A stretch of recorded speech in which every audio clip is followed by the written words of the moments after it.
Good morning, Javed from RJO Futures. Wednesday morning, the 29th. Okay, the big day of the Fed meeting. Bernanke's last meeting.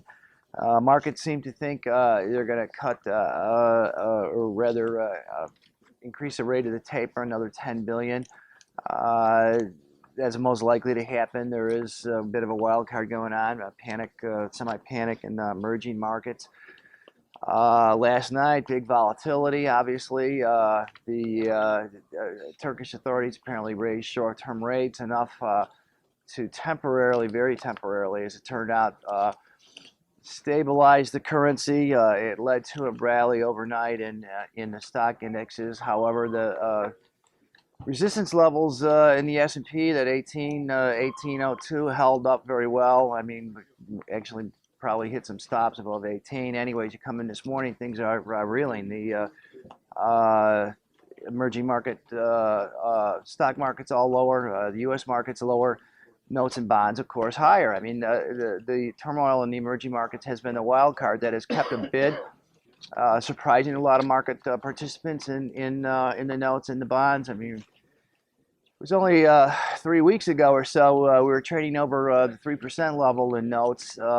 People were all set for a long-term secular rise in interest rates, and since then, the market has basically destroyed some bearish positions, obviously, and here we are underneath 2.7.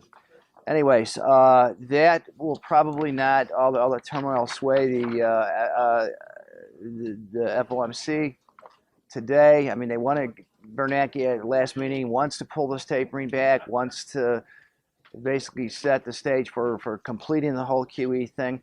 And it will be likely to happen now. We'll see later in the day or this evening, more likely, how these emerging markets take this news. It should be in the market. Things should be calmer tonight than last night, but we'll see, of course. As far as reports, 1 o'clock Central Time, of course, we get the news out of the FOMC. There won't be any explanation. There won't be any press conference scheduled afterwards. So. That adds a bit to the uncertainty with whatever the decision is. Initial jobless claims tomorrow, home sales. Friday got personal income, consumer spending, employment cost index. What else? Chicago PMI, consumer sentiment. So there's a lot of news on Friday.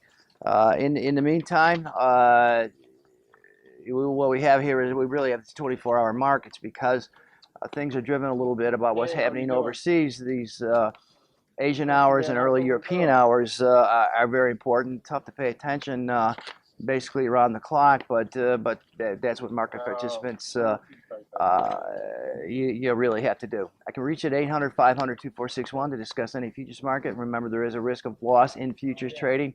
Not for everyone. Thank you.